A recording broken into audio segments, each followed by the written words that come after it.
You're listening to the Mindful Mama podcast, episode number 295. Today, we have a mindful parenting bite talking about, is parenting instinctual?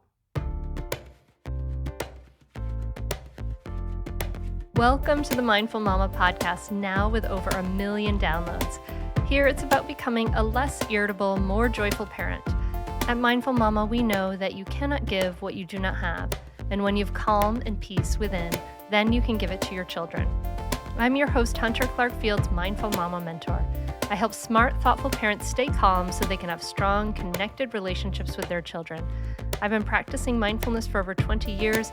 I'm the creator of Mindful Parenting, and I'm the author of Raising Good Humans, a mindful guide to breaking the cycle of reactive parenting and raising kind, confident kids. Welcome back to the podcast. I am so glad you're here. Welcome, welcome. If you're new, this is a really fun little episode for you to dive into. We're doing a mindful parenting bite. While a lot of the Mindful Mama podcasts are longer form interviews with amazing experts and leaders, in these short episodes, I'm sharing tips and bites and mindsets that are from mindful parenting, which is, of course, I created mindful parenting and I teach the mindful parenting method and I do the mindful parenting teacher training, and that all goes along with this. So these are some of these little bites of these ideas, and I'm so happy that you're here. Yay! Woohoo! All right, awesome. So we're going to dive right into this one.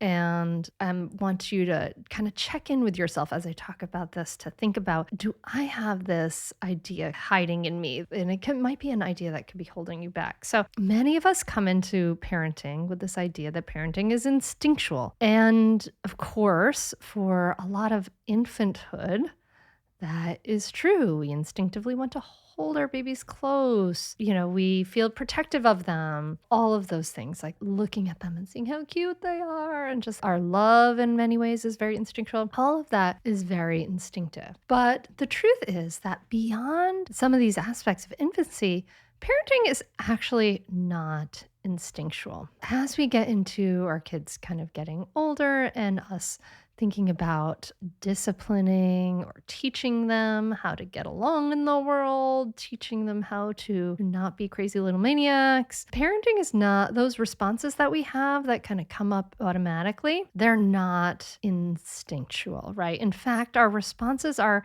conditioned from our own parents, from our upbringing, from society in general, right?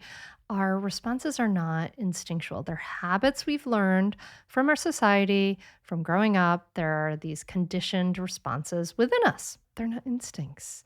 So these habits that we have from society, like generally we've learned authoritarian parenting habits because we do have an instinctual kind of like threat response, like that nervous system response. We yell, we use threats. If you don't do this, then you'll get this. And we use punishments, right? Those are conditioned within us. They're from our society. They're from our culture at large, which tends to be pretty, I think it's changing, but it tends to be pretty like judgmental.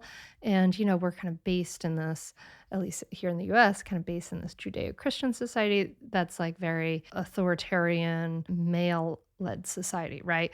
And things are changing. We're kind of changing as a society, I hope, from the strong man tells us all what to do to people having more of their voice heard in a more democratic way, right? But the punishment, the authoritarian, the threats, the punishment, that all really comes from our society at large. And we have to think about this.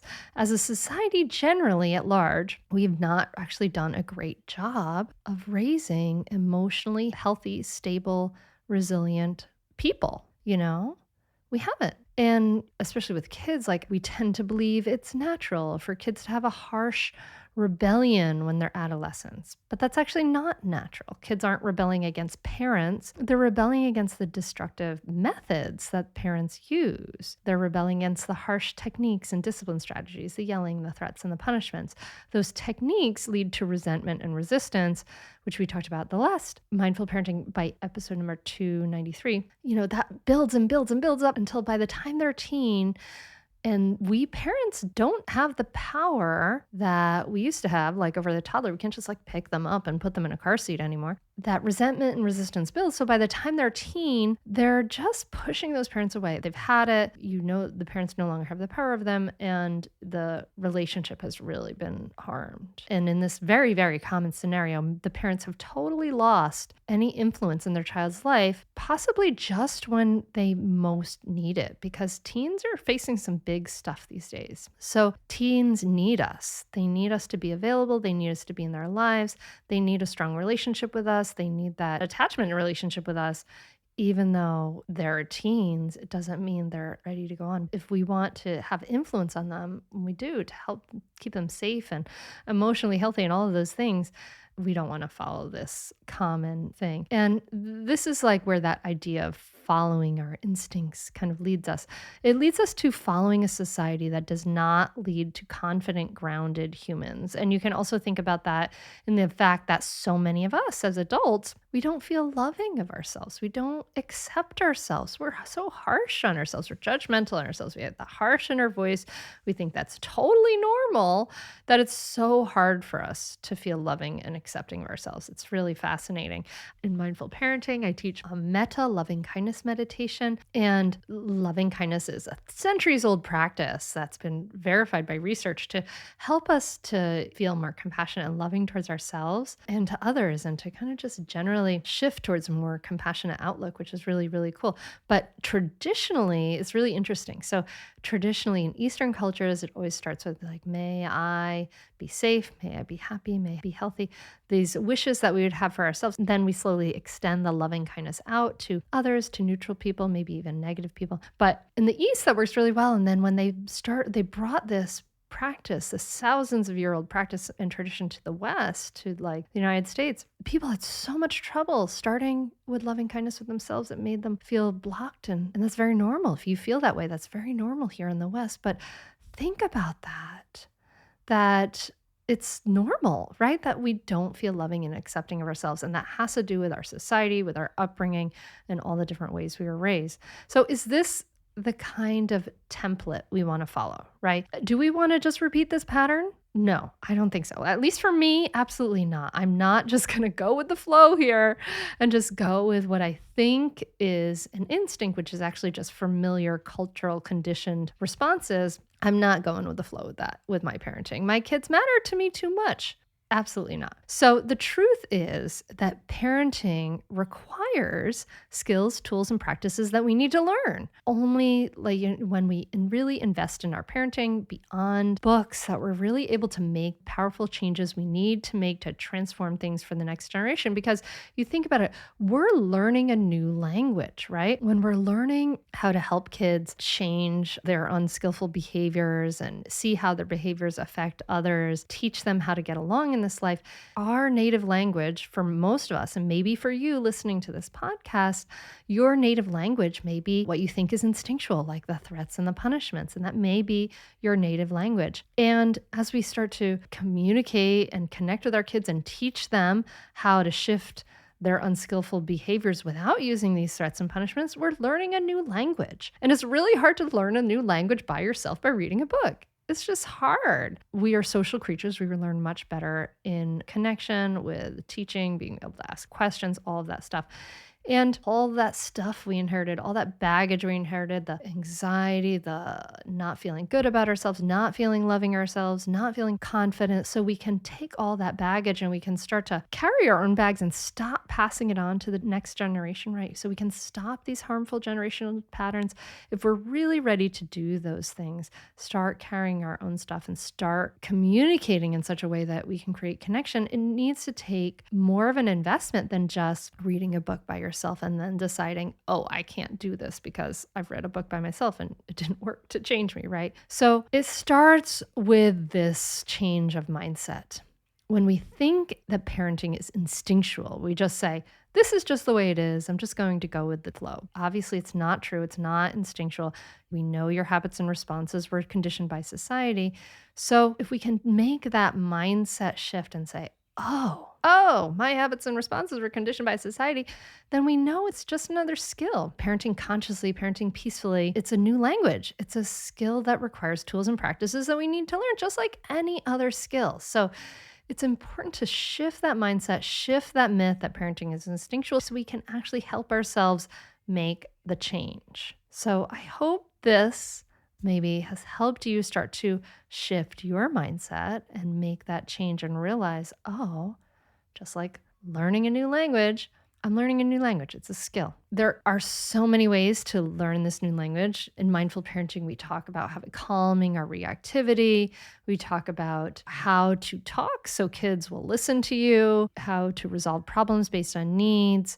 And for some listeners, they've learned all those things in a lot of other places. They may have taken conscious communication classes and a mindfulness-based stress reduction class and a self-compassion practice and gotten meditation advice and they've gotten parenting coaching, all of those things. But, maybe you can cobble that all together in a lot of different places, but it's all together in mindful parenting. It's all in one place. So if you want to know more about the Mindful Parenting Roadmap, you can get the roadmap. It's totally free. You can get that at mindfulmamamentor.com/stop-yelling. But if you were ready to go beyond the books, go beyond the podcast and dive in, get on the waitlist for the Mindful Parenting course. We'll give you more information about it immediately and let you know when it's open. And that's at mindfulparentingcourse.com. Okay, so I'm wondering, hey, do you think that parenting is instinctual? And maybe this is pushing some buttons for you. Do you agree? What's up with you? I want to know. So, tag me, let me know at Instagram. I'm at Mindful Mama Mentor. Hey, if this has been helpful, share it around, let other people know who may be harboring under this unfortunate myth that's holding them back too. So I hope this has been helpful, my friend. I'm wishing you a week with some peace and some relaxation and some great connections with your little humans. And I'm so, so glad that we were able to connect today and I was able to reach you and you were able to connect with me. And I think it's so valuable and I'm really, really grateful for that. So thank you so much for listening. And I will talk to you soon. Namaste. I am still sometimes a yeller. I yell too much to my kids. I have 4 kids. It was really bad. I just have to take this to change something that was not healthy. Not for me and not for my kids. I can listen to them. And that's great because they know that I'm listening to them. Now I'm less reactive. I'm not explode when my kids say something like I did before. It's calm. Everything is calm here now. So take these classes because we'll help you. We'll teach you a lot of things and you can see that you are not alone in this world, that you're not a bad mother. I think you need to take these classes. Say definitely do it. It's really helpful. It will change your relationship with your kids for the better. It will help you communicate better. And I'd say communicate better as a person, as a wife, as a spouse. It's been really a positive influence in our lives. So definitely do it. I'd say definitely do it. It's so worth it. The money really is inconsequential when you get so much benefit from being a better parent to your children and feeling like you're connecting more with them and not feeling like you're yelling all the time or you're like, why isn't things working? I would say definitely do it. It's so, so worth it. It'll change you. No matter what age someone's child is, it's a great opportunity for personal growth and it's a great investment in someone's family. I'm very thankful I had this.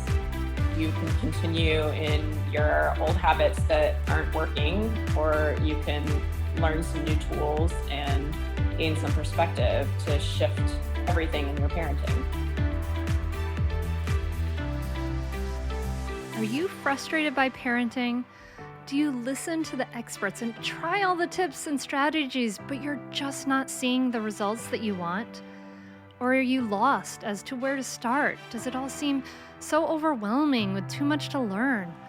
Are you yearning for a community of people who get it, who also don't want to threaten and punish to create cooperation?